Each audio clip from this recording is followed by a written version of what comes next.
Hi all welcome back to my channel. ನಾನು ನವ್ಯ. ಇನ್ನು ಇದು ವೆಡ್ನೆಸ್ಡೇ ಲಾಗ್ ಆಗಿರುತ್ತೆ.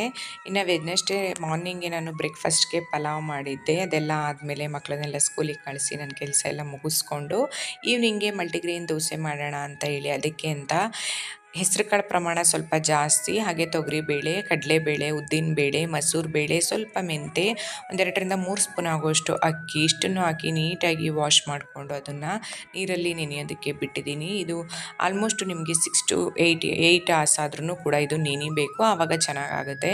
ಹೆಸರು ಕಾಳು ಸ್ವಲ್ಪ ನೆನೆಯೋದಕ್ಕೆ ಜಾಸ್ತಿ ಟೈಮ್ ತಗೊಳ್ಳುತ್ತೆ. ಹಾಗಾಗಿ ಇನ್ನು ನಾನು ಮಧ್ಯಾಹ್ನ ಲಂಚ್ ಕೂಡ ಮುಗಿಸ್ಕೊಂಡು ಸ್ವಲ್ಪ ರೆಸ್ಟ್ ಎಲ್ಲ ಆದಮೇಲೆ ಈವ್ನಿಂಗು ನಾನು ರುಟೀನ್ನ ಸ್ಟಾರ್ಟ್ ಮಾಡಿಕೊಂಡೆ. ಇನ್ನು ನೆಂದಿರೋಂಥ ಎಲ್ಲ ಕಾಳುಗಳನ್ನ ನಾನು ಮಿಕ್ಸಿ ಜಾರ್ಗೆ ಹಾಕ್ಕೊಂಡು ಅದಕ್ಕೆ 1 ಸ್ಪೂನ್ ಆಗೋಷ್ಟು ಜೀರಿಗೆ, ಉಪ್ಪು, ಸ್ವಲ್ಪ ಶುಂಠಿ, ಒಂದು ಹಸಿಮೆಣಸಿನ್ಕಾಯಿ, ಸ್ವಲ್ಪ ಕೊತ್ತಂಬರಿ ಸೊಪ್ಪು, ಬೇಕಿದ್ರೆ ನಿಮಗೆ ಈ ಟೈಮಲ್ಲಿ ನೀವು ಒಂದು ಈರುಳ್ಳಿ ಕೂಡ ಇದಕ್ಕೆ ಆ್ಯಡ್ ಮಾಡ್ಕೋಬೋದು.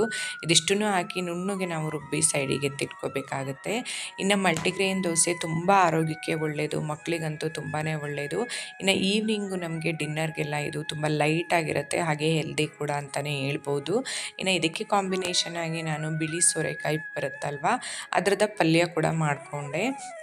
ಇದಾದ ನಂತರ ನಾನು ಆಲ್ರೆಡಿ ನೆಕ್ಸ್ಟ್ ಡೇ ಟಿಫನ್ಗೆ ಅಂತ ಹೇಳಿ ದೋಸೆಗೆ ನೆನಕಿದ್ದೆ, ಅದನ್ನು ಕೂಡ ರುಬ್ಬಿ ಎಲ್ಲ ಎತ್ತಿಟ್ಕೊಂಡು ಅದಾದ ನಂತರ ಇನ್ನು ದೋಸೆ ಮಾಡೋಣ ಅಂತ ಹೇಳಿ ಮಾಡಿಕೊಂಡೆ.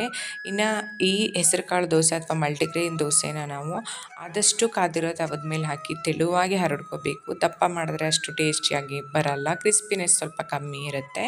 ಇದ್ರ ಮೇಲೆ ಸ್ವಲ್ಪ ಬೆಣ್ಣೆ ಅಥವಾ ತುಪ್ಪ ಹಾಕಿ ನಾವು ಈ ರೀತಿ ಸವರ್ಕೊಂಡ್ರೆ ದೋಸೆ ಕೂಡ ರೆಡಿ ಆಗುತ್ತೆ. ಇನ್ನು ಇಷ್ಟ ಆದರೆ ದಯವಿಟ್ಟು ಲೈಕ್ ಮಾಡೋದನ್ನು ಮರಿಬೇಡಿ. ಇವತ್ತಿಗೆ ನನ್ನ ಲಾಗ್ ಮುಗ್ದಿದೆ. See in the next log.